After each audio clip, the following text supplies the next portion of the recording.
7/9/2025 ಮಂಗಳವಾರ ನಡೆದ ಶಿರಾ ತಾಲೂಕು ಆಡಳಿತ ವತಿಯಿಂದ ಶ್ರೀ ಮಹರ್ಷಿ ವಾಲ್ಮೀಕಿ ಜಯಂತಿ ಕಾರ್ಯಕ್ರಮ ಶಿರಾ ತಹಶೀಲ್ದಾರ್ ಹಾಗೂ ದಂಡಾಧಿಕಾರಿಗಳಾದ ಆನಂದ್ ಕುಮಾರ್, ನಗರಸಭೆ ಪೌರಾಯುಕ್ತರಾದ ಕೆ ರುದ್ರೇಶ್, ಇಒ ಹರೀಶ್ ರಾಜಸಿಂಹ, ನಗರಸಭೆ ಸದಸ್ಯ ಅಜಯ್ ಕುಮಾರ್ ಎಸ್ಎಸ್, ಶ್ರೀ ಮಹರ್ಷಿ ವಾಲ್ಮೀಕಿ ನಾಯಕ ಕ್ರಿಯಾ ಸಮಿತಿಯ ಅಧ್ಯಕ್ಷ ಭುವನಹಳ್ಳಿ ಬಂಡೆ ರಾಮಕೃಷ್ಣಯ್ಯ, ಯುವ ಕಾಂಗ್ರೆಸ್ ತಾಲೂಕು ಅಧ್ಯಕ್ಷ ಮಣಿಕಂಠ, ನಗರ ಅಧ್ಯಕ್ಷ ಹೇಮಂತ್ ಓಕೇಶ ನಾಯಕ, ಶಿವಕುಮಾರ್, ಧರಣಿಕುಮಾರ, ವಾಲ್ಮೀಕಿ ಸಮಾಜದ ಅಧ್ಯಕ್ಷರು ಹಾಗೂ ಸದಸ್ಯರು, ಮುಖಂಡರು ಉಪಸ್ಥಿತರಿದ್ದರು.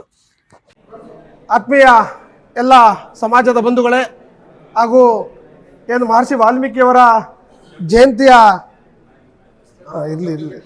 ವಾಲ್ಮೀಕಿಯವರ ಜನ್ಮ ಜಯಂತಿಯ ಕಾರ್ಯಕ್ರಮದ ನಿಮಿತ್ತ ಹಾಜರಿರುವಂಥ ಎಲ್ಲ ತಾಲೂಕು ಮಟ್ಟದ ಅಧಿಕಾರಿಗಳೇ ಹಾಗೂ ವಿವಿಧ ಇಲಾಖೆಯ ಅಧಿಕಾರಿಗಳೇ ಮತ್ತು ಎಲ್ಲ ನಮ್ಮ ಸೋದರ ಸಮಾಜದ ಬಂಧುಗಳೇ, ಇಡೀ ಭಾರತ ಖಂಡದಲ್ಲಿ ಅಚ್ಚಳಿಯದೆ ಉಳಿಯುವಂತಹ ಒಂದು ಹೆಸರು ಏನಾದರೂ ಇದ್ದರೆ ಅದು ಮಹರ್ಷಿ ವಾಲ್ಮೀಕಿಯವರ ಹೆಸರು ಅಂತ ಒಂದು ಇಡೀ ರಾಷ್ಟ್ರ ಮತ್ತು ರಾಷ್ಟ್ರ ಮಟ್ಟದಲ್ಲಿ ಅಂತಾರಾಷ್ಟ್ರೀಯ ಮಟ್ಟದಲ್ಲಿ ಇವತ್ತು ಖ್ಯಾತಿಯನ್ನು ಗಳಿಸಿರುವಂತಹ ಮಹರ್ಷಿ ವಾಲ್ಮೀಕಿಯವರ ಜನ್ಮ ಜಯಂತಿ ಇವತ್ತು ಶಿರಾಕು ತಾಲೂಕು ಆಡಳಿತದ ವತಿಯಿಂದ ಸಾಂಕೇತಿಕವಾಗಿ ಈ ದಿನ ಆಚರಣೆ ಮಾಡಲಾಗ್ತಿದೆ.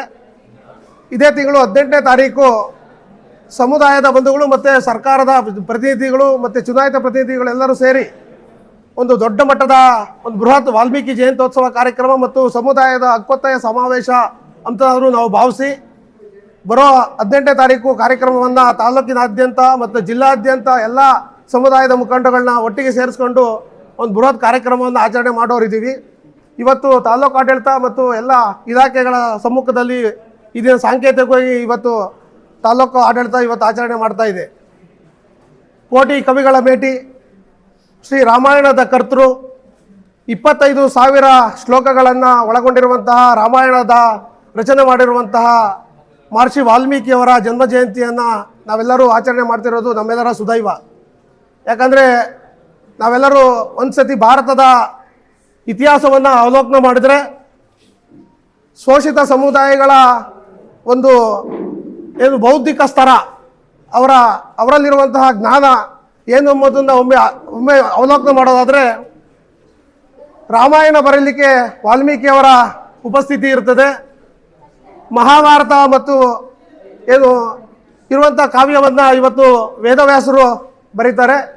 ಇವತ್ತು ನೀವೆಲ್ಲರೂ ಈ ದೇಶದಲ್ಲಿ ಏನು ಸೌಹಾರ್ದತೆಯಿಂದ ಸ್ವಾಭಿಮಾನದಿಂದ ಬದುಕನ್ನು ಕಟ್ಕೊಳ್ತಾ ಇದ್ದೀವಿ ಅಂದರೆ ಅದಕ್ಕೆ ಬಾಬಾ ಸಾಹೇಬ್ ಅಂಬೇಡ್ಕರ್ ಅವರ ಸಂವಿಧಾನ ಎಂಬುದನ್ನು ನಾವೆಲ್ಲರೂ ಮನಗೊಳ್ಬೇಕು. ಅದೇ ರೀತಿ ಧಾರ್ಮಿಕವಾಗಿ ನಾವು ಒಮ್ಮೆ ಯೋಚನೆ ಮಾಡೋದಾದರೆ ಉಡುಪಿಯ ಪ್ರಕರಣ ನಮಗೆಲ್ಲ ಗೊತ್ತಿದೆ.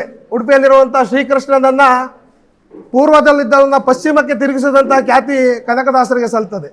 ಅಂದರೆ ಒಂದು ಶೋಷಿತ ವರ್ಗಗಳು ಭಕ್ತಿಯ ಪ್ರಧಾನವಾಗಿ ಯಾವ ರೀತಿ ತಮ್ಮನ್ನು ತಾವು ಅಲ್ಲಿ ಗುರುತಿಸ್ಕೊಂಡಿದ್ದಾವೆ, ಅವರ ಶಕ್ತಿಯನ್ನು ಮತ್ತು ಯುಕ್ತಿಯನ್ನು ಮತ್ತು ಅವರ ಚಾಕುಚಕ್ಯತೆಯನ್ನು ಇಲ್ಲಿ ಯಾವ ರೀತಿ ಪ್ರದರ್ಶನಗೊಳಿಸಿದ್ದಾರೆ ಎಂಬುದಕ್ಕೆ ಇಡೀ ಭಾರತದ ದೇಶ ಇವತ್ತು ಒಂದು ನತಮಸ್ತಕವಾಗಿ ನೋಡುವಂಥ ದಿನ. ಹಾಗಾಗಿ ಮಹರ್ಷಿ ವಾಲ್ಮೀಕಿಯವರ 25,000 ಶ್ಲೋಕಗಳಲ್ಲಿ ರಾವಣನನ್ನು ಗೆದ್ದಾದ ಮೇಲೆ ವಾಪಸ್ಸು ಅವನು ಲಂಕೆಗೆ ತೆರಳುವ ಮುನ್ನ ಆದರೆ ಲಕ್ಷ್ಮಣನಿಗೆ ಅನಿಸುತ್ತೆ ಈ ಲಂಕೆ ನನಗೆ ಬೇಕು ಅಂತ ಎಂದು ಆಸೆ ಪಟ್ಟಂಥ ಲಕ್ಷ್ಮಣನಿಗೆ ರಾಮ ಹೇಳ್ತಾನೆ. ಒಂದು ಕಡೆ ವಾಲ್ಮೀಕಿಯವರು ಹೇಳುವಂಥ ಪ್ರಯತ್ನವನ್ನು ಮಾಡ್ತಾರೆ.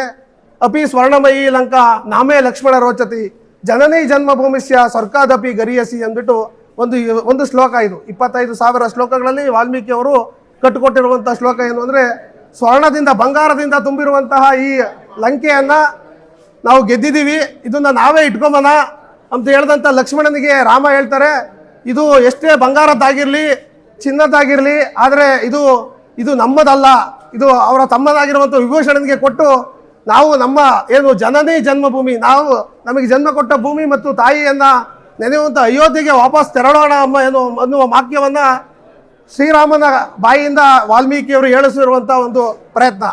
ಹಾಗೆ ನಾವೆಲ್ಲರೂ ನೋಡಿದ್ದೀವಿ, ಲಂಕೆಯ ಮತ್ತು ಭಾರತದ ಮಧ್ಯದಲ್ಲಿರುವಂಥ ರಾಮ ಸೇತು ನಾವೆಲ್ಲ ಕೇಳಿದ್ದೀವಿ, ಆಡಮ್ ಬ್ರಿಡ್ಜ್ ಅಂತ ಕರೀತಾರೆ. ಇದು ಅಮೇರಿಕದ ನಾಸಾ ಸಂಸ್ಥೆ ಏನು ಒಮ್ಮೆ ಪರಿಶೋಧನೆ ಮಾಡಿದಾಗ ಅಲ್ಲಿ ಇದು ಮಾನವ ನಿರ್ಮಿತವಾಗಿರುವಂತಹ ಒಂದು ಏನು ಬ್ರಿಡ್ಜ್ ಇದೆ ಅಂತ ಹೇಳಿ ಅದನ್ನು ಇವತ್ತು ಇಡೀ ವಿಶ್ವದಲ್ಲಿ ಅದನ್ನು ಅದು ಸಾಬೀತಾಗಿ, ಅಂದರೆ ರಾಮಾಯಣ ಕೇವಲ ಕಾಲ್ಪನಿಕ ಕಥೆಯಲ್ಲ, ಇದು ಜೀವನದ ಆಧಾರಿತವಾದಂಥ ಒಂದು ನಿಜ ಜೀವನ ಚರಿತ್ರೆ. ಹಾಗಾಗಿ ಅಂತಹ ನಿಜ ಜೀವನ ಚರಿತ್ರೆಯ ಭಾಗಗಳಾಗಿ ಇವತ್ತು ಕರ್ನಾಟಕದಲ್ಲೂ ಸಮೇತ ಹಲವಾರು ಕುರುಗಳಿವೆ. ಇವತ್ತು ಅಂಜನಾದ್ರಿಗೆ ಹೋದರೆ ಅಲ್ಲಿರುವಂತಹ ಕಿಷ್ಕಿಂದೆ, ಅಲ್ಲಿರುವಂತಹ ಏನು ಹಂಪೆಯ ವಿರೂಪಾಕ್ಷ ದೇವಸ್ಥಾನಗಳು, ಹೀಗೆ ಇಲ್ಲಿ ಬಂದರೆ ನಮ್ಮ ತುಮಕೂರು ಜಿಲ್ಲೆಗೆ ಬಂದರೆ ನಾಮದ ಚಿಲುಮೆ, ಹೀಗೆ ಹಲವಾರು ಸತ್ಯ ಸಾಕ್ಷಿಗಳು ಕರ್ನಾಟಕದಲ್ಲೂ ಸಮೇತ ಇದ್ದಾವೆ. ಇಡೀ ಭಾರತದಾದ್ಯಂತ ರಾಮಾಯಣದ ಸಾಕ್ಷಿಗಳು ಇವತ್ತು ನಮಗೆ ಕಾಣಸಿಗ್ತವೆ. ಯಾಕೆ ಅಂದರೆ ಅದು ನಿಜ ಜೀವನದಲ್ಲಿ ನಡೆದಿರುವಂತಹ ಒಂದು ರಾಜನ ಘಟನೆ.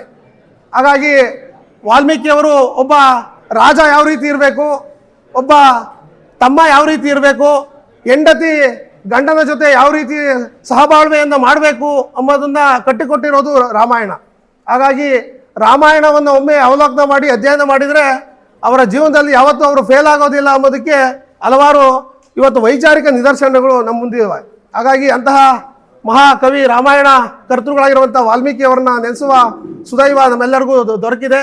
ಹಾಗಾಗಿ ತಾವೆಲ್ಲರೂ ಈ ಕಾರ್ಯಕ್ರಮದಲ್ಲಿ ಆಸೀನರಾಗಿ ಕಾರ್ಯಕ್ರಮವನ್ನು ಯಶಸ್ವಿ ಮಾಡಿದ್ದೀರಾ ಅಂದ್ಬಿಟ್ಟು ತಮ್ಮೆಲ್ಲರಿಗೂ ಹೊಂದಿಸ್ತಾ ನಾನು ಮಾತನ್ನು ಮುಗಿಸ್ತೀನಿ. ಜೈ ಭೀಮ್, ಜೈ ವಾಲ್ಮೀಕಿ.